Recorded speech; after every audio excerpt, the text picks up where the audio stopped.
तो इस प्रश्न में आपसे पूछ रहे हैं रिलायंस इंडस्ट्रीज ने अभी किस राज्य में भारत का पहला और दुनिया का सबसे बड़े कार्बन फाइबर प्लांट में से एक स्थापित करने की घोषणा की? तो आंसर होगा गुजरात। तो याद रखना सबसे पहले रिलायंस इंडस्ट्रीज ये भारत के पहले और दुनिया के सबसे बड़े कार्बन फाइबर प्लांट में से एक को हजीरा गुजरात में स्थापित करेगा और प्लांट की क्षमता होगी 20,000 मिलियन टन उत्पादन प्रति वर्ष करना।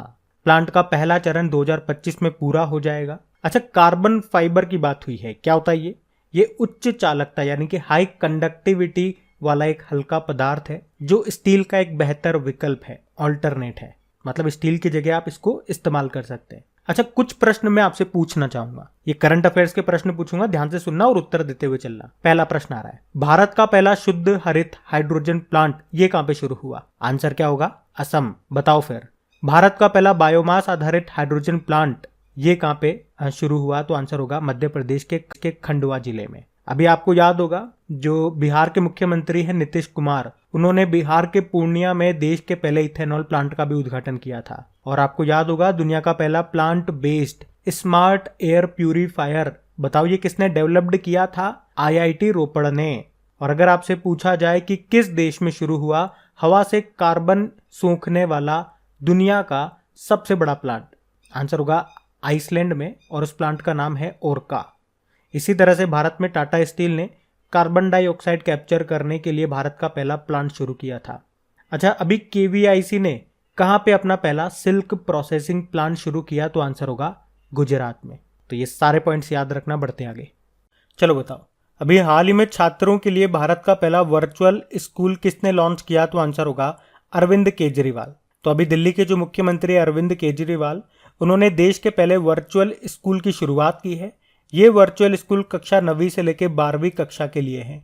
इसमें कक्षाएं ऑनलाइन होंगी जैसा आप जानते ही हो, और जो भी रिकॉर्डेड लेक्चर होंगे उनको भी ऑनलाइन अपलोड किया जाएगा। अच्छा, एक पॉइंट मैं आपको बता दूं, अभी दिल्ली सरकार ने निर्माण श्रमिकों के कौशल को उन्नत करने के लिए मिशन कुशल कर्मी कार्यक्रम शुरू किया। और आप जानते ही हो दिल्ली सरकार ये अपनी कॉलोनियों और गलियों के नाम से हरिजन शब्द को हटाकर BR अम्बेडकर के नाम पर रखेगी।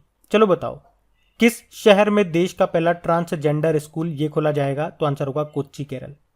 अभी गूगल ने भारत में लॉन्च किया स्टार्टअप स्कूल इंडिया, जिसका उद्देश्य क्या है? छोटे शहरों में 10,000 स्टार्टअप्स को बढ़ावा देना। और अगर आपसे पूछे कि पहले ड्रोन स्कूल का उद्घाटन कहां पे किया गया? मध्य प्रदेश के ग्वालियर में। और अगर आपसे पूछा जाए कि भारत का पहला डिजिटल यूनिवर्सिटी का उद्घाटन कहां पे किया गया? तो आंसर होगा केरल में। और उत्तर प्रदेश ने स्कूल चलो अभियान भी शुरू किया था, अभी कहां से? श्रावस्ती जिले से। और याद रखना, उत्तर प्रदेश ये वर्चुअल कोर्ट के जरिए अदालतों में सुनवाई करने वाला पहला राज्य भी बना। अभी आप जानते हो अरविंद केजरीवाल ने मेक इंडिया नंबर 1 मिशन भी लॉन्च किया था। अब आप 2 प्रश्नों के उत्तर दोगे, एक तो दिल्ली के अभी नए उपराज्यपाल लेफ्टिनेंट गवर्नर कौन बने, और यहाँ के हाईकोर्ट के नए चीफ जस्टिस कौन बने, ये बताओ, बढ़ते आगे। तो इस प्रश्न में आपसे पूछ रहे हैं, अभी निम्न में से किसके खिलाफ भारत का पहला टीका 1 सितंबर 2022 को लॉन्च किया गया? तो आंसर होगा सर्वाइकल कैंसर। तो पहली बार भारत ने 1 सितंबर 2022 को सर्वाइकल कैंसर के खिलाफ अपना पहला टीका लॉन्च किया। और इस सर्वाइकल कैंसर वैक्सीन का नाम क्या है? Quadrivalent human papilloma virus vaccine. और इसे किसने बनाया है? तो serum institute of India Pune और डिपार्टमेंट ऑफ बायोटेक्नोलॉजी ने इसे मिलकर के बनाया है। और इसे हमारे जो विज्ञान और प्रौद्योगिकी राज्य मंत्री हैं डॉक्टर जितेंद्र सिंह, उन्होंने लॉन्च किया। सर्वाइकल कैंसर ही एक प्रकार का कैंसर है जो गर्भाशय ग्रीवा की कोशिकाओं या गर्भाशय के निचले हिस्से में होता है। आप जानते हो विश्व टीकाकरण सप्ताह कब से कब मनाते हैं? 24 से लेकर 30 अप्रैल तक। अच्छा, भारत ने जानवरों के लिए पहला स्वदेशी टीका लॉन्च किया था, उसका नाम क्या है? इनोकोवैक्स। अभी ब्रिटेन ने पहले कोरोना बूस्टर टीके को मंजूरी दे दी है, वो भी याद रखना। और कैंसर से याद आएगा एक डे, वर्ल्ड कैंसर डे, जो 4 फरवरी को मनाते हैं। याद रखना ये सारे पॉइंट्स, बढ़ते आगे। तो फिर आप बताइए, अभी भारत के किस राज्य में दुनिया का सबसे बड़ा धार्मिक स्मारक बनेगा? तो आंसर होगा पश्चिम बंगाल में। तो पश्चिम बंगाल में टेम्पल ऑफ वैदिक प्लेनेटेरियम। तो पश्चिम बंगाल में टेम्पल ऑफ वैदिक प्लेनेटेरियम यानी कि वैदिक तारामंडल का मंदिर, ये पश्चिम बंगाल के मायापुरा में नादिया जिले में बन रहा है। ये दुनिया का सबसे बड़ा धार्मिक स्मारक होगा और इस्कॉन का मुख्यालय भी होगा। ये 2010 में बनना शुरू हुआ था और अब ये 2024 में बनकर तैयार होगा। और आप जानते हो कंबोडिया में अंकोर वाट का मंदिर है, ये उससे भी बड़ा होगा। इसके निर्माण का उद्देश्य है वैदिक संस्कृति के बारे में लोगों को जानकारी देना और उन्हें जागरूक करना। अब ये मंदिर किसको समर्पित होगा? हमने कहा ये इस्कॉन का मुख्यालय होगा, तो ही आप समझ जाओगे ये मंदिर भगवान कृष्ण को समर्पित है। इस्कॉन के संस्थापक कौन थे? श्रील प्रभुपाद। अच्छा, कुछ प्रश्न मैं आपसे पूछूंगा, आप मुझे बताओ। अभी प्रधानमंत्री नरेंद्र मोदी जी ने देश का पहला भूकंप स्मारक ये कहां पे लॉन्च किया था? गुजरात के भुज में, जिसका नाम है स्मृति वन। अभी दिल्ली के अनंग ताल झील को राष्ट्रीय स्मारक घोषित किया गया था और उससे पहले राजस्थान में जो मानगढ़ की पहाड़ी है उसे भी राष्ट्रीय महत्व का स्मारक घोषित किया गया था। आप जानते हो उत्तर प्रदेश के मेरठ में खोला जाएगा जानवरों के लिए देश का पहला एनिमल वॉर मेमोरियल युद्ध स्मारक। अच्छा, 75वां संतोष ट्रॉफी ये किसने जीता? पहले तो आप ये बताओ, संतोष ट्रॉफी का संबंध किससे है? फुटबॉल से है। इसको अभी केरल ने जीता है पश्चिम बंगाल को हरा करके, और पश्चिम बंगाल में शुरू की गई थी बच्चों के लिए दुनिया की पहली ट्राम लाइब्रेरी। और पश्चिम बंगाल के मुख्यमंत्री ममता बनर्जी हैं। गवर्नर अभी तक थे जगदीप धनखड़, जो अभी हमारे नए वाइस प्रेसिडेंट बन गए। कौन से नंबर के? 14 नंबर के। और अब यहाँ के गवर्नर का अतिरिक्त प्रभार किसे मिल गया वो आप लोग कमेंट बॉक्स में टाइप करके बताएंगे। हम बढ़ते हैं आगे। फिर बताओ, अगस्त 2022 में किस शहर में होम्योपैथी के गौरव के लिए विश्व स्वास्थ्य शिखर सम्मेलन का पहला संस्करण आयोजित किया गया? तो आंसर होगा दुबई। तो अभी 29 अगस्त 2022 को दुबई में होम्योपैथी के गौरव के लिए विश्व स्वास्थ्य शिखर सम्मेलन का पहला संस्करण आयोजित किया गया था, जिसका उद्देश्य क्या है? चिकित्सा, दवाओं और अभ्यासों की एक होम्योपैथी प्रणाली को बढ़ावा देना। और इस सम्मेलन की थीम थी diseases caused by climate change in global warming. आप जानते हो भारत का पहला पशु स्वास्थ्य शिखर सम्मेलन का आयोजन कहां पे हुआ था? नई दिल्ली में। वैसे वर्ल्ड होम्योपैथी डे कब मनाते हैं? 10 अप्रैल को। और दुबई जो है ये 100% कागज रहित होने वाली दुनिया की पहली सरकार बनी थी। और दुबई ने लॉन्च किया था दुनिया का पहला हाइड्रोजन से चलने वाला फ्लाइंग बोट, जिसका नाम है द जेट। अभी एशिया कप 2022 का आयोजन ये हुआ यूनाइटेड अरब अमीरात में। पहले ये श्रीलंका में होना था, ये भी याद रखना। बढ़ते आगे। चलो अब बताओ, सितंबर 2022 में अभी किस कंपनी ने भारत के पहले एलएनजी ईंधन वाले ग्रीन ट्रक का अनावरण किया? तो आंसर होगा ब्लू एनर्जी मोटर्स। तो अभी ब्लू एनर्जी मोटर्स ने भारत के पहले एलएनजी ईंधन वाले ग्रीन ट्रक का अनावरण किया। ट्रक निर्माण सुविधा ये पुणे के पास चाकन में स्थित है। इस सुविधा का उद्घाटन अभी हमारे जो केंद्रीय सड़क परिवहन व राजमार्ग मंत्री हैं नितिन गडकरी, उन्होंने किया। ब्लू एनर्जी मोटर्स इसके ट्रक लिक्विड नेचुरल गैस से चलने वाले लंबी दूरी के भारी शुल्क वाले ट्रक होंगे।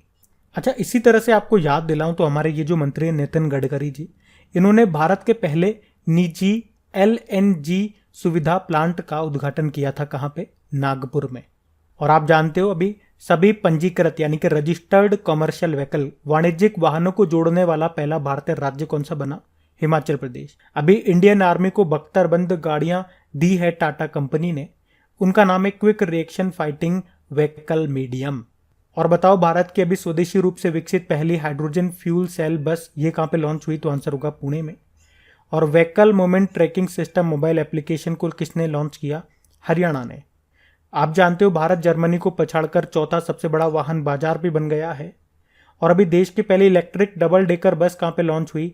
मुंबई में, जिसका नाम है स्विच EIV22। और भारत का पहला ग्रीन हाइड्रोजन प्लांट कहां पे खुला? असम में। और नितिन गडकरी ने ही अभी लॉन्च किया था भारत की पहली green hydrogen fuel cell electric vehicle को, जिसका नाम है मिराई। ये टोयोटा की कार है। और अभी जर्मनी में हाइड्रोजन ट्रेन की पहली रेल सेवा भी शुरू हुई थी, ये भी याद रखो। लगे हाथ लाइक और शेयर भी कर देना। बढ़ते आगे। तो इस प्रश्न में आपसे पूछ रहे हैं, फॉरेंसिक साक्ष्य के संग्रहण को अनिवार्य बनाने वाली देश की पहली पुलिस किस राज्य या यूनियन टेरिटरी की है? तो आंसर होगा दिल्ली। तो दिल्ली पुलिस 6 साल से अधिक की सजा के साथ दंडनीय अपराधों में फॉरेंसिक साक्ष्य यानी कि एविडेंस के संग्रह कलेक्शन को अनिवार्य बनाने वाली देश की पहली पुलिस फोर्स बन गई है। ये सजा दर बढ़ाने और आपराधिक न्याय प्रणाली को फॉरेंसिक विज्ञान जांच के साथ एकीकृत करने के लिए किया गया है और अपने अधिकारियों को ट्रेनिंग दिलाने के लिए राष्ट्रीय फॉरेंसिक विज्ञान विश्वविद्यालय गांधीनगर से समझौता भी किया गया। चलो आप तो ये बताओ, दिल्ली पुलिस कमिश्नर अभी कौन बने? संजय अरोड़ा। ये याद रखना, बढ़ते आगे। चलो बताओ, भारत का पहला नाइट स्काई सेंचुरी ये कहां पे स्थापित किया जाएगा? तो आंसर होगा लद्दाख में। तो अभी हाल ही में विज्ञान और प्रौद्योगिकी विभाग ने लद्दाख के हानले में भारत का पहला डार्क स्काई रिजर्व स्थापित करने की घोषणा की है। ये हानले डार्क स्काई रिजर्व चांगथांग वन्यजीव अभ्यारण्य यानी कि वाइल्ड लाइफ सेंचुरी के भीतर आएगा। अच्छा, डार्क स्काई रिजर्व क्या है? ये एक ऐसा स्थान होता है जहां भूमि या क्षेत्र के एक पथ में कम से कम कृत्रिम प्रकाश होता है। आर्टिफिशियल जो आपकी लाइट होती है वो बहुत कम से कम होती है। नेचुरल जो मून लाइट होती है बस वही होती है। यहाँ पे तारों वाली रातों और रात के वातावरण की एक असाधारण या विशिष्ट गुणवत्ता होती है। तो ये जो प्रोजेक्ट है ये देश के एस्ट्रो टूरिज्म को बढ़ावा देगा। ये अभ्यारण्य ऑप्टिकल, गामा किरण और दूरबीनों के लिए दुनिया के सबसे ऊंचे स्थित स्थलों में से एक होगा। चलो मुझे बताओ, देश का पहला नाइट सफारी और जैव विविधता पार्क ये कहां पे बनेगा? तो ये याद रखना, लखनऊ में कुकरेल वन क्षेत्र में बनेगा। और नदियों में नाइट नेविगेशन मोबाइल एप्लीकेशन को लॉन्च करने वाला भारत का पहला राज्य कौन सा बना? असम बना। अच्छा, लद्दाख का राज्य पशु अभी बना था कौन सा? हिम तेंदुआ। और पक्षी बना था काली गर्दन वाली सारस। और भारत का सबसे बड़ा नेशनल पार्क आपको लद्दाख में मिलेगा जो कि है हेमिस नेशनल पार्क। और हिमालयन फिल्म फेस्टिवल का आयोजन हुआ था लेह लद्दाख में ही। ये भी याद रखना, बढ़ते आगे। चलो बताओ, अभी सितंबर 2022 में हर घर में आरओ का पानी पहुंचाने वाला उत्तर प्रदेश का पहला गांव कौन सा बना? तो आंसर होगा भरतोला। तो आदर्श ग्राम पंचायत की पहल के तहत उत्तर प्रदेश के बरेली जिले का भरतोला गांव राज्य का पहला गांव बन गया जहां हर घर में आरओ का पानी है। सभी को स्वच्छ पेयजल उपलब्ध कराने के उद्देश्य से गांव में 4 आरओ प्लांट लगाए गए हैं। ये कदम लोगों को जल जनित बीमारियों से बचाएगा। बाकी आप जानते ही हो हमारे जल शक्ति मंत्री कौन है? Gajendra Singh Shekhawat. World water day मनाते हैं 22 मार्च को। जल जीवन मिशन लॉन्च हुआ था 2019 को, जिसका उद्देश्य क्या है? 2024 तक हर घर नल कनेक्शन करना। याद रखना ये, बढ़ते आगे। चलो बताओ, सितंबर 2022 में एक संशोधित जैव गांव स्थापित करने वाला देश का पहला राज्य कौन सा बन गया? जैव गांव यानी कि बायो विलेज। तो आंसर होगा त्रिपुरा। तो त्रिपुरा सरकार ने अपने 10 गांव को सफलतापूर्वक एक जैव गांव में बदल दिया है। और इसी के साथ त्रिपुरा एक संशोधित जैव ग्राम स्थापित करने वाला देश का पहला राज्य भी बन गया है। और इस अवधारणा को जलवायु परिवर्तन के प्रभावों को कम करने में मदद करने के लिए डिजाइन किया गया है। तो राज्य सरकार की योजना कम से कम 100 जैव गांव स्थापित करने की है। त्रिपुरा की कैपिटल अगरतला है। मुख्यमंत्री है माणिक शाह। गवर्नर हैं सत्यदेव नारायण आर्य। चलो कुछ प्रश्नों के उत्तर देना मैं आपसे पूछता हूं। अभी भारत का पहला बायोमास आधारित हाइड्रोजन प्लांट ये कहां पे स्थापित होगा? तो आंसर होगा मध्य प्रदेश के खंडवा जिले में। अगर आपसे पूछा जाए उत्तर भारत का पहला बायोटेक पार्क कहां पे बना है? तो जम्मू कश्मीर के कठुआ में। और प्री प्राइमरी स्तर पर न्यू एजुकेशन पॉलिसी को लागू करने वाला पहला राज्य कौन सा बना? तो आंसर होगा उत्तराखंड। ड्रोन नीति को मंजूरी देने वाला पहला राज्य कौन सा बना? चलो इस प्रश्न का उत्तर आप लोग दो। अगला प्रश्न मैं आपसे पूछूंगा कि वर्चुअल कोर्ट के जरिए अदालतों में सुनवाई शुरू करने वाला पहला राज्य कौन सा बना? तो इसका उत्तर होगा हिमाचल प्रदेश। इथेनॉल नीति को रखने वाला पहला राज्य बिहार है। और सेमीकंडक्टर नीति शुरू करने वाला पहला राज्य गुजरात है। चलो बताओ, अभी मुफ्त में सभी को स्वास्थ्य बीमा प्रदान करने वाला पहला राज्य राजस्थान है। और उस योजना का नाम है चिरंजीवी योजना, जिसमें याद रखना बीमा राशि को 5 लाख रुपए से बढ़ा के 10 लाख कर दिया गया। और अगर आपसे पूछे नदियों में नाइट नेविगेशन मोबाइल एप्लीकेशन को लॉन्च करने वाला पहला राज्य कौन सा है? तो आंसर होगा असम। सारे इंपॉर्टेंट पॉइंट्स है रिलेटेड टू करंट अफेयर्स, याद रखना, बढ़ते हैं आगे। चलो बताओ, सितंबर 2022 में बिहार के मुख्यमंत्री ने किस नदी पर भारत के सबसे लंबे रबर बांध जिसका नाम है गयाजी बांध इसका उद्घाटन किया? तो आंसर होगा फल्गु नदी। तो अभी बिहार के जो मुख्यमंत्री कौन? नीतीश कुमार। इन्होंने गया में फल्गु नदी पर भारत के सबसे लंबे रबर बांध जिसका नाम है गयाजी बांध इसका उद्घाटन किया। ये बांध 411 मीटर लंबा है, 3 मीटर ऊंचा है और इसे 312 करोड़ रुपए की लागत से बनाया गया। तो अब इसके बनने से यहाँ पिंडदान करने आने वाले श्रद्धालुओं के लिए विष्णुपद घाट के पास फल्गु नदी में साल भर कम से कम 2 फीट पानी उपलब्ध रहेगा। कुछ इंपॉर्टेंट डैम हैं वो आपको याद होने चाहिए, जैसे कि टिहरी डैम उत्तराखंड में आपको मिलेगा, और पूछे किस नदी पे है तो भागीरथी नदी पर। हीराकुड डैम आपको मिलेगा उड़ीसा में, महानदी पर मिलेगा ये। सरदार सरोवर डैम आपको नर्मदा नदी पर मिलेगा गुजरात में। और उरी डैम ये आपको मिलेगा जम्मू कश्मीर में झेलम नदी पे। जम्मू कश्मीर में आपको डलहस्ती डैम मिलेगा चेनाब नदी पे, और चेनाब नदी पे ही बगलीहार बांध भी आपको मिलेगा जम्मू कश्मीर में। बताओ नागार्जुन सागर बांध आपको कहाँ मिलेगा? आंध्र प्रदेश में। और किस नदी पे? कृष्णा नदी।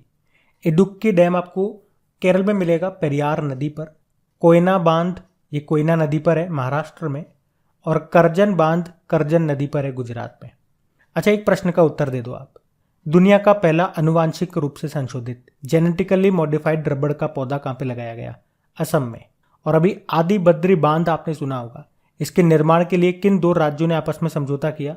हिमाचल प्रदेश और हरियाणा ने। ये बांध हिमाचल प्रदेश में बनेगा, और इस बांध को हिमाचल प्रदेश की सोम नदी से पानी मिलेगा। सारे इंपॉर्टेंट पॉइंट्स बताए मैंने, ध्यान रखना। बढ़ते हैं आगे। चलो बताओ, हाल ही में यूएस स्टेट डिपार्टमेंट की दैनिक प्रेस वार्ता आयोजित करने वाले पहले भारतीय अमेरिकी कौन बन गए? तो आंसर होगा वेदांत पटेल। तो वेदांत पटेल ये यूनाइटेड स्टेट डिपार्टमेंट की दैनिक प्रेस वार्ता आयोजित करने वाले पहले भारतीय अमेरिकी बनकर इन्होंने इतिहास रच दिया है। वे यूएस डिपार्टमेंट ऑफ स्टेट के प्रधान उप प्रवक्ता है। वे मीडिया के सामने विदेश नीति के मुद्दों पर देश का प्रतिनिधित्व करने के लिए स्टेट डिपार्टमेंट के फॉगी बॉटम मुख्यालय में ब्रीफिंग रूम में उपस्थित हुए। आप जानते हो अभी शिपिंग कॉर्पोरेशन ऑफ इंडिया के सीएमडी कौन बने? BK त्यागी। संसद टीवी के CEO बने उत्पल कुमार सिंह। और DRDO के चेयरमैन बने थे समीर V कामत। ये नाम याद रखना। बढ़ते आगे। अब बताइए, भारत की पहली इंट्रानेशनल कोविड वैक्सीन के इमरजेंसी इस्तेमाल को मंजूरी मिल गई है। इस वैक्सीन का नाम बताइए। तो आंसर होगा इनकोवैक। तो अभी हाल ही में भारत की पहली इंट्रानेशनल कोविड वैक्सीन के इमरजेंसी इस्तेमाल को किससे मंजूरी मिल गई है? Drug controller general of India से। ये मंजूरी 18 साल से अधिक उम्र के लोगों के लिए संक्रमण के खिलाफ प्राथमिक टीकाकरण के रूप में उपयोग के लिए दी गई है। इसे किसने बनाया है? तो भारत बायोटेक ने बनाया है, और इस वैक्सीन का नाम आपने देख लिया, इनकोवैक है। यह भारत का कोविड-19 वायरस के लिए पहला नाक से दिया जाने वाला टीका है। अभी तक आपको जो कोविड वैक्सीन लगी है वो इंजेक्शन के थ्रू लगी है, इसमें इंजेक्शन का इस्तेमाल नहीं होगा, नाक के थ्रू आपको ये वैक्सीन दी जाएगी। अच्छा, एक वैक्सीन के बारे में अगर मैं आपसे पूछूं कि सर्वाइकल कैंसर के खिलाफ भारत का पहला टीका लॉन्च किया था, उस टीके का नाम क्या है? उस वैक्सीन का नाम क्या है? Quadrivalent human papilloma virus vaccine. जिसको बनाया किसने? Serum institute of India Pune ने। अभी जानवरों के लिए भारत का पहला कोविड-19 वैक्सीन आया था, उसका नाम क्या है? एनोकोवैक्स। एनोकोवैक्स उसका नाम है। और कोविड-19 DNA वैक्सीन लगाने वाला पहला देश आपका भारत है। वैक्सीन का नाम है ज़ाइकोव डी, जिसे जाइडस कैडुला ने बनाया। DNA आधारित पहली वैक्सीन है ये। और बताओ, प्लांट बेस्ड कोविड-19 वैक्सीन के उपयोग को मंजूरी देने वाला पहला देश कौन सा बना था? तो आंसर होगा कनाडा। अच्छा बताओ, कोवैक्सीन को किसने बनाया था? भारत बायोटेक ने, हैदराबाद में मुख्यालय है। और कोविशील्ड को serum institute of India Pune ने। और एक और करंट अफेयर्स का प्रश्न बनता है कि मलेरिया की पहली वैक्सीन को अभी WHO ने मंजूरी दी थी, उस वैक्सीन का नाम क्या है? तो आंसर होगा मॉस्क्विरिक्स।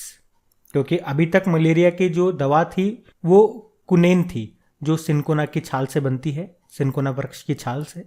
और मलेरिया किससे होता है? प्लाज्मोडियम प्रोटोजुआ से होता है। और भारत का लक्ष्य कब का है मलेरिया को खत्म करने का? 2030 का है। मलेरिया दिवस आप जानते हो 25 अप्रैल को मनाते हैं। और वैसे टीबी को खत्म करने का लक्ष्य ये है 2025 का। टीबी दिवस 24 मार्च को मनाते हैं। ये सारे पॉइंट्स याद रखना। बढ़ते आगे। अच्छा बताओ, सितंबर 2022 में MRI मशीनों में इस्तेमाल होने वाला भारत का पहला सुपर कंडक्टिंग मैग्नेट सिस्टम सफलतापूर्वक किसने डेवलप किया? इंटर यूनिवर्सिटी एक्सेलरेटर सेंटर ने। तो अभी नई दिल्ली के इंटर यूनिवर्सिटी एक्सेलरेटर सेंटर ने MRI मशीनों में इस्तेमाल होने वाला भारत का पहला सुपर कंडक्टिंग मैग्नेट सिस्टम सफलतापूर्वक डेवलप किया है। तो इंटर यूनिवर्सिटी एक्सेलरेटर सेंटर ने 1.5 Tesla super conducting MRI magnet system जो कि MRI मशीन का बहुत ही इंपॉर्टेंट पार्ट है, उसको डेवलप किया है। ये भारत में एमआरआई मशीनों के स्वदेशी उत्पादन को सक्षम बनाएगा। वर्तमान में भारत एमआरआई मशीनों के लिए 100% आयात पर निर्भर है। वर्तमान में बात करेंगे तो भारत एमआरआई मशीनों के लिए 100% आयात पर इंपोर्ट पर निर्भर है। चलो बताओ, अभी हाल ही में किस राज्य के मुख्यमंत्री ने फिल्म उद्योगों के लिए लॉन्च की है राज्य की पहली सिनेमा पर्यटन नीति 2022? तो आंसर होगा गुजरात। तो अभी गुजरात के जो मुख्यमंत्री हैं भूपेंद्र पटेल, उन्होंने फिल्म निर्माण उद्योग के लिए एक पारिस्थितिकी तंत्र को बढ़ावा देने और विकसित करने और पर्यटन अर्थव्यवस्था को प्रोत्साहित करने के लिए राज्य की पहली सिनेमा पर्यटन नीति 2022 की शुरुआत की। तो इस नीति, इस पॉलिसी का मुख्य उद्देश्य क्या है? राज्य में निवेश करना, फिल्म इंफ्रास्ट्रक्चर के विकास को सुगम बनाना और फिल्म प्रोडक्शन इंडस्ट्री में युवाओं के लिए रोजगार और उद्यमिता की चुनौती को बढ़ावा देना। आपको याद है सेमीकंडक्टर नीति को शुरू करने वाला पहला राज्य कौन सा बना? तो आंसर होगा गुजरात। और राष्ट्रीय शिक्षा नीति न्यू एजुकेशन पॉलिसी 2020 को लागू करने वाला पहला राज्य कर्नाटक था। लेकिन अगर आपसे पूछे प्री प्राइमरी स्तर पर राष्ट्रीय शिक्षा नीति को लागू करने वाला पहला राज्य, वो उत्तराखंड होगा। और अगर ई वाहन नीति को मंजूरी देने के मामले में बात करेंगे तो पहले स्थान पे कर्नाटक रहा। यह अच्छा प्रश्न है। क्या पूछ रहा है कि अभी किस राज्य में दुनिया का सबसे बड़ा हड़प्पा संस्कृति संग्रहालय स्थापित किया जाएगा? तो आंसर होगा हरियाणा। तो हरियाणा के हिसार जिले में एक गांव है जिसका नाम है राखीगढ़ी और वहीं पे स्थापित होगा दुनिया का सबसे बड़ा हड़प्पा संस्कृति संग्रहालय। ये गांव सिंधु घाटी सभ्यता काल का एक प्रसिद्ध पुरातात्विक स्थल भी है। इस संग्रहालय में 5000 साल पुरानी सिंधु घाटी कलाकृतियों को प्रदर्शित किया जाएगा। तो याद रखना, दुनिया का सबसे बड़ा हड़प्पा संस्कृति संग्रहालय कहां पे स्थापित होगा? हरियाणा में। आप जानते हो यूनेस्को की 40वीं विश्व धरोहर स्थल वर्ल्ड हेरिटेज साइट ये कौन सी है भारत में? तो आंसर होगा धोलावीरा। ये आपको गुजरात में मिलेगी। ये भी हड़प्पा का एक स्थल है।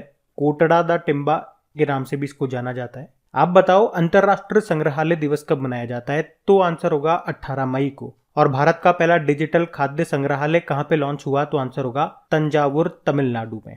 हमारी जो वित्त मंत्री है ना निर्मला सीतारमन, बताओ उन्होंने कहां पे राष्ट्रीय सीमा शुल्क और जीएसटी संग्रहालय का उद्घाटन किया था? तो आंसर होगा गोवा में। और इसको नाम क्या दिया था? धरोहर। आपसे पूछे कि भारत का पहला चंदन संग्रहालय कहां पर है? मैसूर, कर्नाटक में है। मैसूर में आपको याद होगा इस बार योग दिवस का आयोजन भी हुआ था। कब होता है योग दिवस? 21 जून को। प्रधानमंत्री जी ने बताओ कहां पे प्रधानमंत्री संग्रहालय का उद्घाटन किया था? नई दिल्ली में। फिर बताओ भारत का पहला समुद्री संग्रहालय कहां पर है? लोथल, गुजरात में। और भारत का पहला लेबर मूवमेंट म्यूजियम आपको कहां पे मिलेगा? केरल में। भारत का पहला राष्ट्रीय पुलिस संग्रहालय बनाया जा रहा है दिल्ली में। और भारत का पहला ओपन रॉक म्यूजियम ये आपको मिलेगा हैदराबाद में। तो ये भी सारे इंपॉर्टेंट पॉइंट्स हैं, इनको याद रखना। बढ़ते हैं आगे। फिर बताओ अभी हाल ही में पहला राजा मिर्च महोत्सव ये कहां पे मनाया गया? तो आंसर होगा नागालैंड में। तो अगर नागालैंड की कैपिटल है कोहिमा, तो कोहिमा के सेईहामा गांव में पहली बार नागा मिर्च महोत्सव आयोजित किया गया। दुनिया की सबसे तीखी मिर्च माने जाने वाली नागा मिर्च, इसको दुनिया की सबसे तीखी मिर्च की लिस्ट में टॉप 5 में रखा गया है। और इसे ही राजा मिर्च या भूत जोलोकिया या घोस्ट पेपर भी कहा जाता है। और नागालैंड के पास इसका जीआई टैग भी है। अच्छा, अगर एक प्रश्न मैं आपसे पूछूं कि बताओ किस राज्य की एक मशहूर मिर्च है डले खुर्सिनी जिसे अभी जीआई टैग मिला है? तो आंसर होगा सिक्किम। और अगर पूछे कि किस राज्य की सिराखोंग मिर्च और तामेंग लोंग संतरे को अभी जीआई टैग मिला था? तो आंसर होगा मणिपुर। इसी तरह से हरमल मिर्च का नाम भी न्यूज में था, इसको भी जीआई टैग मिला था, ये गोवा की है। और याद रखना राष्ट्रीय ई विधान सिस्टम को लागू कर देश की पहली पेपरलेस विधानसभा बनी थी नागालैंड की। कैपिटल इसकी कोहिमा है, ये याद रखना। बढ़ते आगे। फिर बताइए अभी हाल ही में डिजिटल एड्रेसिंग सिस्टम लागू करने वाला पहला शहर कौन सा बन गया है? तो आंसर होगा इंदौर। इसका मतलब कि अब इंदौर दुनिया का पहला ऐसा शहर होगा जहां हर व्यक्ति का अपना एक डिजिटल एड्रेस होगा। यानी अब इंदौर में किसी भी व्यक्ति को खोजना बहुत ही आसान होगा। आपको सिर्फ उस व्यक्ति का कोड डालना होगा। एक एप्लीकेशन होगी इसमें, वहां पे आप इसका कोड डालेंगे और आपको उसके घर की लोकेशन मिल जाएगी। तो इस तरीके से इंदौर पूरी तरह से डिजिटल एड्रेसिंग सिस्टम को लागू करके भारत का पहला शहर बन गया है। और हमने कहा इसके लिए एक मोबाइल एप्लीकेशन भी यूज होगा और उस एप्लीकेशन का नाम रखा है पता एप्लीकेशन। ये एप्लीकेशन क्या करेगा? जैसे मान लो आपका कुछ भी एड्रेस है, फलाना फलाना फलाना डीकरा डीकरा डीकरा, बहुत लंबा एड्रेस है, उसको एक छोटे से कोड में बदल देगा। तो जब कोई दूसरा व्यक्ति इस कोड को इस एप्लीकेशन में डालेगा तो उसको आपके एड्रेस की सटीक जानकारी मिल जाएगी। तो वन लाइन में क्या याद रखोगे? डिजिटल एड्रेसिंग सिस्टम को लागू करने वाला पहला शहर इंदौर। और आपको याद है भारत का पहला वाटर प्लस सर्टिफाइड शहर ये भी है इंदौर। और बताओ भारत का पहला भी कार्यात्मक रूप से साक्षर जिला कौन सा बना था? तो आंसर होगा मध्य प्रदेश का मंडला। और अभी अपना जैव विविधता रजिस्टर पाने वाला पहला मेट्रो शहर कौन सा बना? तो आंसर होगा कोलकाता। और वैक्यूम आधारित सीवर सिस्टम लॉन्च करने वाला पहला शहर है आगरा। 24 घंटे 7 दिन नल से पीने योग्य जल उपलब्ध कराने वाला पहला शहर उड़ीसा का पुरी है। और सार्वजनिक परिवहन में रोपवे सेवाओं का उपयोग करने वाला पहला शहर है वाराणसी। अच्छा, वाराणसी अभी एक और कारण से न्यूज में था, आप बताओ किस कारण से न्यूज में था? हम बढ़ते आगे। चलो बताओ, भारत पाकिस्तान सीमा पर किस अर्धसैनिक बल के पहले महिला ऊंट सवार दस्ते को तैनात किया जा रहा है? तो आंसर होगा बीएसएफ।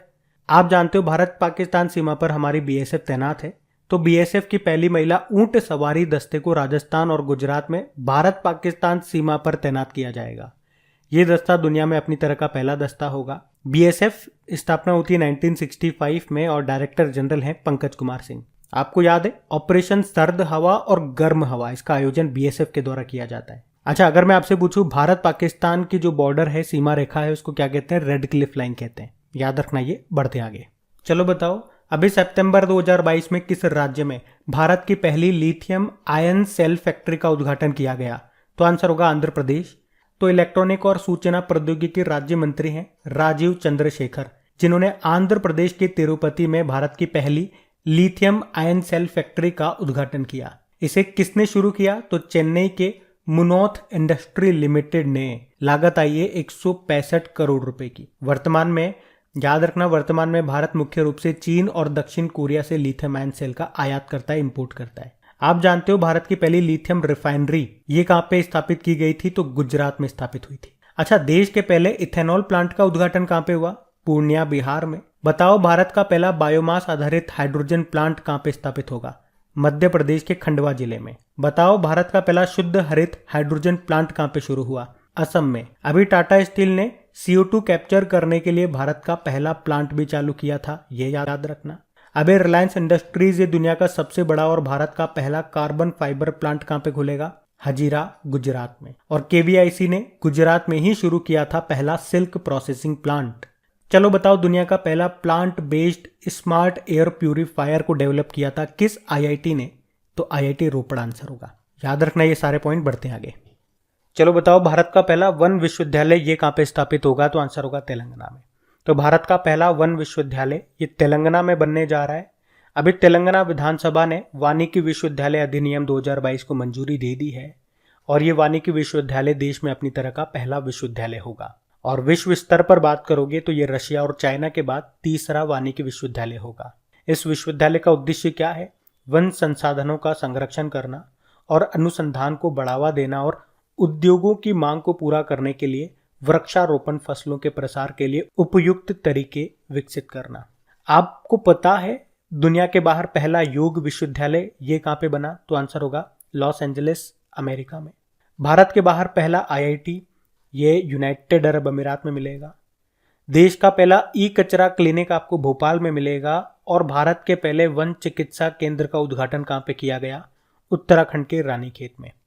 अभी राष्ट्रीय वन शहीद दिवस हमने कब मनाया था? 11 सितंबर को। और इंडियन स्टेट फॉरेस्ट रिपोर्ट 2021 आई थी। आपको याद हो तो उसमें वन क्षेत्र में सबसे ज्यादा वृद्धि आंध्र प्रदेश में देखी गई। वहीं क्षेत्रफल की दृष्टि से बात करोगे तो सबसे ज्यादा वन आपको मध्य प्रदेश में मिलेंगे और परसेंटेज वाइज सबसे ज्यादा मिलेंगे मिजोरम में। वैसे हमारे वन मंत्री कौन है? भूपेंद्र यादव हैं, ये भी याद रखना। बढ़ते आगे। चलो बताओ, अभी इंडियन एयरफोर्स ने इतिहास में पहली बार कितनी महिला लड़ाकू पायलटों को चिनूक हेलीकॉप्टर उड़ाने के लिए नियुक्त किया? तो आंसर होगा 2 को। तो अभी इंडियन एयरफोर्स के इतिहास में पहली बार 2 महिला लड़ाकू पायलट चिनूक हेलीकॉप्टर उड़ाएंगी। अब आप पूछोगे इन 2 महिला पायलटों के नाम क्या है? एक है पारुल भारद्वाज और दूसरे हैं स्वाति राठौड़, जो LAC के पास उत्तरी और पूर्वी सेक्टरों में चिनूक हेलीकॉप्टर यूनिट उड़ाएंगी।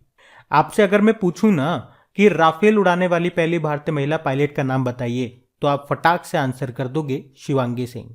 आपको याद होगा 26 साल की अभिलाषा बराक बनी थी भारतीय सेना की पहली महिला लड़ाकू एविएटर।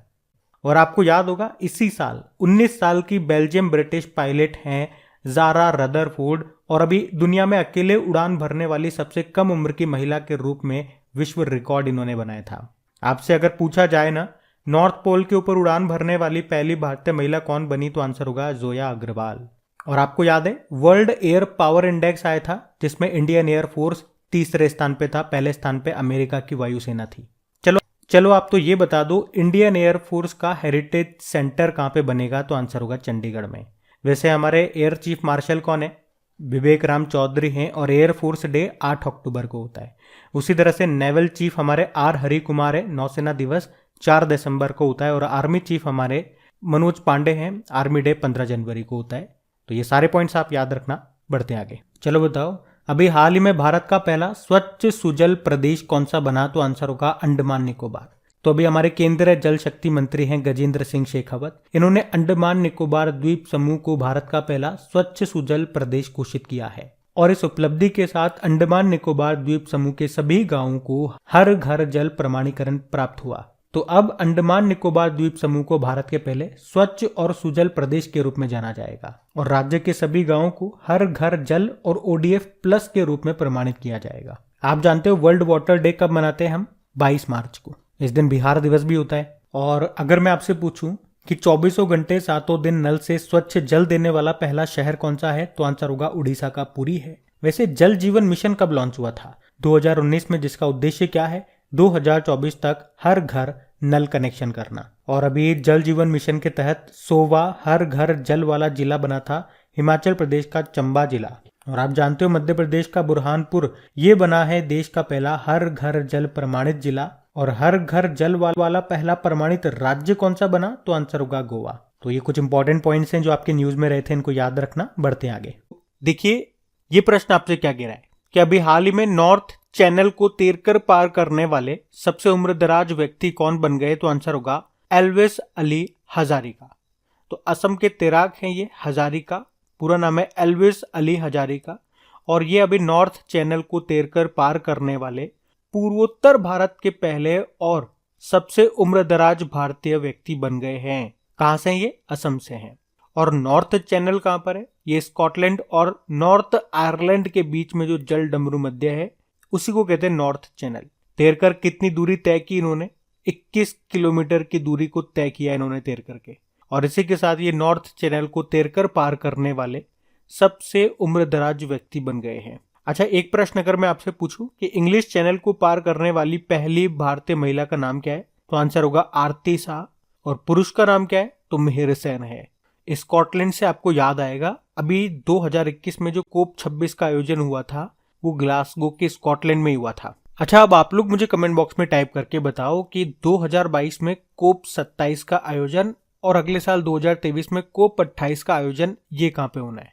बाकी आप जानते हो अभी दुनिया में अकेले उड़ान भरने वाली सबसे युवा महिला कौन बनी थी, जारा रदरफोर्ड बनी थी। और डल झील पर तैरता हुआ ATM ये किस बैंक ने शुरू किया, तो आंसर होगा स्टेट बैंक ऑफ इंडिया ने। तो याद रखने ये सारे पॉइंट्स। बढ़ते आगे कि हाल ही में कश्मीर का पहला मल्टीप्लेक्स ये किस क्षेत्र में खोला गया, तो आंसर होगा श्रीनगर। तो अभी जम्मू कश्मीर के जो उपराज्यपाल है कौन, मनोज सिन्हा, अभी उन्होंने श्रीनगर के सोनवार इलाके में कश्मीर के पहले मल्टीप्लेक्स का उद्घाटन किया। एक्चुअली में 31 दिसंबर 1990 को आतंकवाद के प्रसार के बीच कश्मीर घाटी के सभी सिनेमा हॉल बंद कर दिए गए थे। तो आप देख लो 3 दशक के अंतराल के बाद कश्मीर में ये सिनेमा हॉल खुला है। कहाँ पे, श्रीनगर में। अच्छा अगर मैं आपसे पूछूं कि भारत का पहला कार्बन न्यूट्रल पंचायत ये कौन सा बना, जम्मू कश्मीर का पल्ली गांव। अभी जम्मू कश्मीर का पहला दूध गांव कौन सा बना था, जैरी। चलो बताओ अभी राष्ट्रपति जो है हमारी द्रौपदी मुर्मू जी, इन्होंने किसे जम्मू कश्मीर से राज्यसभा के लिए नामित किया था, गुलाम अली को। बताओ प्री प्राइमरी स्तर पर न्यू एजुकेशन पॉलिसी लागू करने वाला पहला राज्य कौन सा बना, तो आंसर होगा उत्तराखंड। लेकिन अगर सिंपल सा आपसे पूछ रहे हैं कि न्यू एजुकेशन पॉलिसी लागू करने वाला पहला राज्य, तो कर्नाटक होगा। और भारत का पहला कार्यात्मक रूप से साक्षर जिला कौन सा बना था, बताओ, मध्य प्रदेश का मंडला। और भारत का पहला ई वेस्ट इको पार्क कहाँ पे बनेगा? तो आंसर होगा दिल्ली में। भारत का पहला नाइट स्काई सेंचुरी ये कहाँ पे स्थापित होगा? तो आंसर होगा लद्दाख में। और अगर पूछे देश का पहला नाइट सफारी और जैव विविधता पार्क कहाँ पे बनेगा? तो आंसर होगा लखनऊ में। अच्छा, नदियों में नाइट नेविगेशन मोबाइल एप्लीकेशन को लॉन्च करने वाला भारत का पहला राज्य कौन सा बना? तो आंसर होगा असम। तो ये सारे पॉइंट्स आप याद रखना। बढ़ते हैं आगे। फिर अगला प्रश्न है, अभी देश की सबसे लंबी नदी क्रूज सेवा किन दो शहरों के बीच में शुरू होगी? तो आंसर होगा वाराणसी और बोगीबील। तो याद रखना, ये देश की सबसे लंबी नदी क्रूज सेवा होगी, जिसकी लंबाई कितनी होगी? लगभग 4000 किलोमीटर की लंबाई होगी। किस किस के बीच? उत्तर प्रदेश और असम के बीच। उत्तर प्रदेश के तो वाराणसी और असम के बोगीबील के बीच ये शुरू होगी। और अगर आपसे नदी पूछेंगे तो गंगा और ब्रह्मपुत्र नदी पे ये शुरू होगी। 2023 तक ये शुरू हो जाएगी। अभी ये घोषणा की है हमारे शिपिंग मंत्री ने, जो कि है सर्बानंदा सोनोवाल। और इनके पास एक और मंत्रालय कौन सा है? आयुष मंत्रालय है। और आप जानते हो गंगा नदी से गुजरने वाले जलमार्ग को राष्ट्रीय जलमार्ग 1 के रूप में जाना जाता है, और ब्रह्मपुत्र नदी से गुजरने वाले जलमार्ग को राष्ट्रीय जलमार्ग 2 के रूप में जाना जाता है। और अगर मान लो आपसे पूछे कि बताओ सबसे ऊंचा रेलवे ब्रिज ये कहाँ पे बन रहा है? तो आंसर होगा जम्मू कश्मीर में। और किस नदी के ऊपर? चेनाब नदी पर बन रहा है। और आप जानते हो भारत की पहली वाटर टैक्सी सेवा का उद्घाटन ये किया गया था मुंबई में। और जल मेट्रो परियोजना वाला भारत का पहला शहर ये आपका कोच्चि है। और बताओ पानी के नीचे कौन सी मेट्रो चलेगी? कोलकाता मेट्रो। किस नदी के नीचे? हुगली नदी के नीचे। अच्छा, आप जानते हो अभी शंघाई कोऑपरेशन ऑर्गेनाइजेशन की पहली कल्चरल एंड टूरिज्म कैपिटल यानी कि सांस्कृतिक व पर्यटन राजधानी ये कौन सी बनी है? तो आंसर होगा वाराणसी 2022-23 के लिए।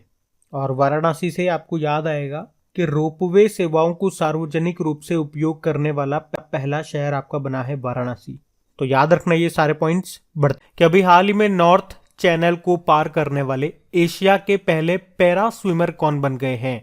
तो आंसर होगा सत्येंद्र सिंह लोहिया। तो मध्य प्रदेश के हैं ये सत्येंद्र सिंह लोहिया। और अभी ये नॉर्थ चैनल को पार करने वाले भारत के नहीं बल्कि पूरे एशिया के पहले पैरा स्विमर बन गए हैं। और इससे पहले वो इंग्लिश चैनल को भी पार करने वाले एशिया के पहले पैरा स्विमर बन चुके हैं। अब इस प्रश्न से आपको कुछ याद आ रहा होगा, क्योंकि अभी हमने पढ़ा भी था कि नॉर्थ चैनल को पार करने वाले सबसे उम्र दराज भारतीय व्यक्ति कौन बने थे? तो आंसर होगा एल्विस हजारिका। ये असम से थे। याद आया आपको? लेकिन इस प्रश्न में हम क्या पढ़ रहे हैं? एशिया के पहले पैरा स्विमर कौन बन गए? तो फिर आपका आंसर है सत्येंद्र सिंह लोहिया। हम बात कर चुके हैं ये नॉर्थ चैनल आपको कहां पे मिलेगा? नॉर्थ आयरलैंड और स्कॉटलैंड के बीच में। और यहाँ पे इंग्लिश चैनल की भी बात हुई है, वो आपको फ्रांस और इंग्लैंड के बीच में मिलेगा। बाकी अगर आपसे पूछा जाता है कि इंग्लिश चैनल को पार करने वाली पहली भारतीय महिला का नाम, तो आरती शाह है। और इंग्लिश चैनल को पार करने वाले पहले भारतीय पुरुष की बात करेंगे तो आंसर होगा मेहर सेन। तो इतना आप याद रखना। बढ़ते आगे।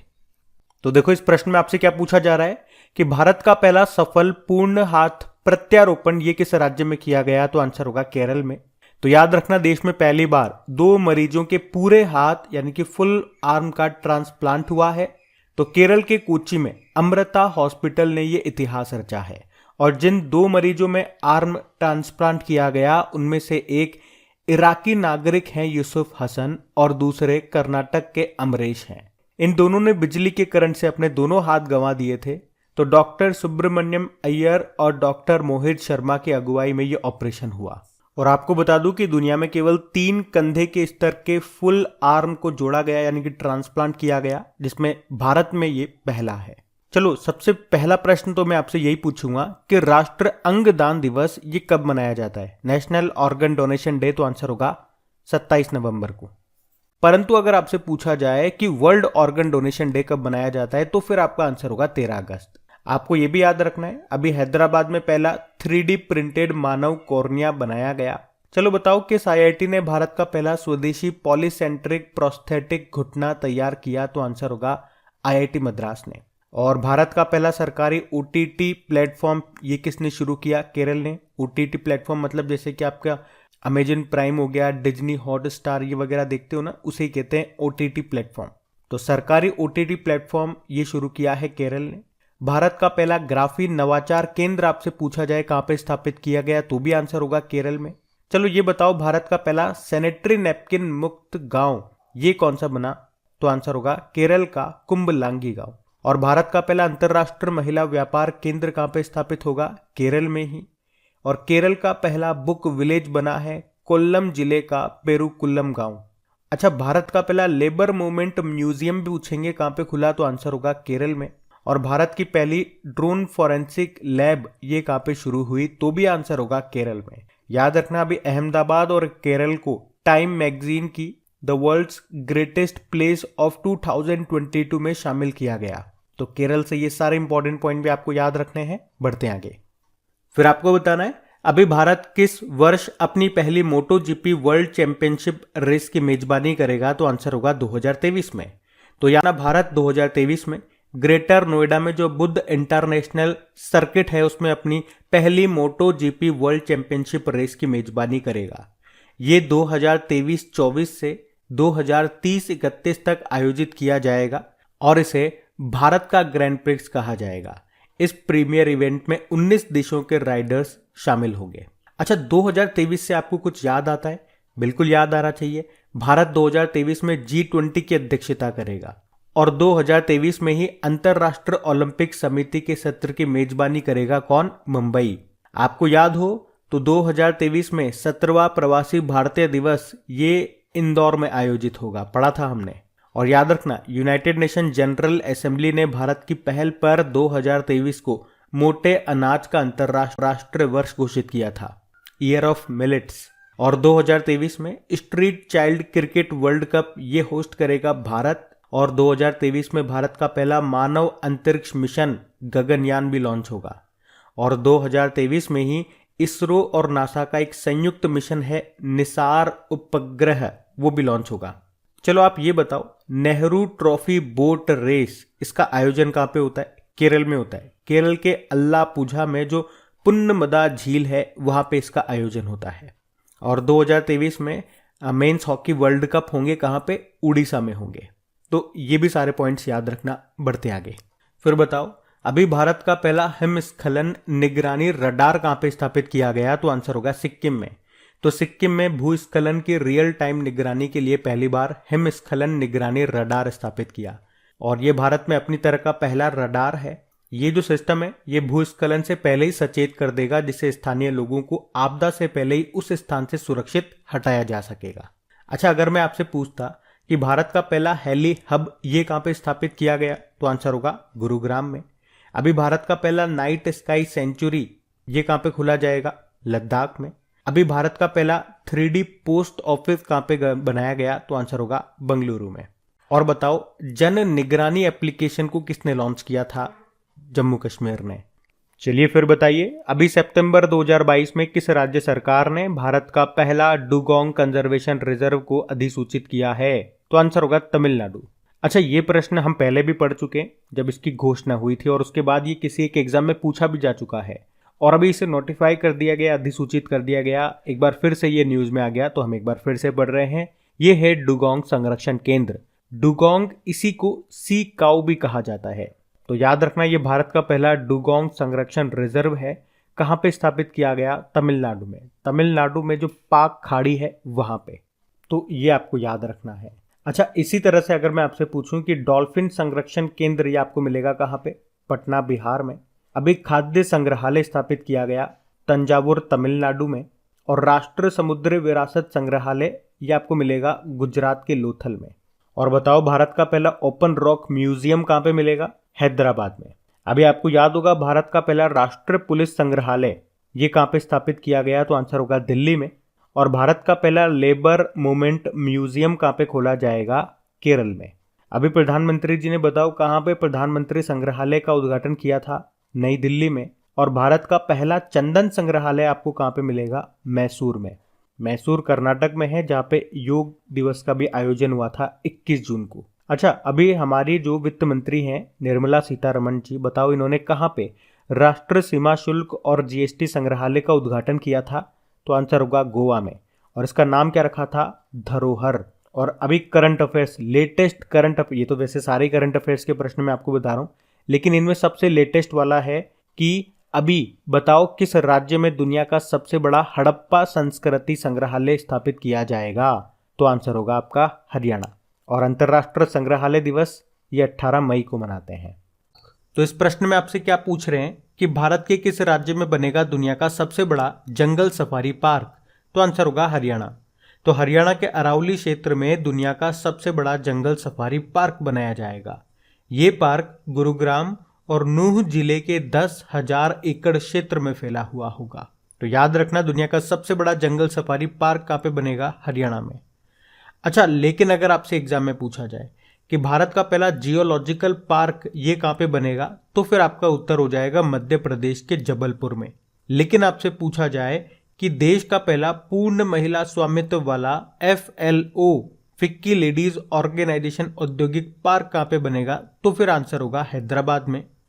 अभी आपको याद होगा देश का पहला नाइट सफारी और जैव विविधता पार्क ये कहाँ पे बनाने की घोषणा हुई थी, तो आंसर होगा लखनऊ में।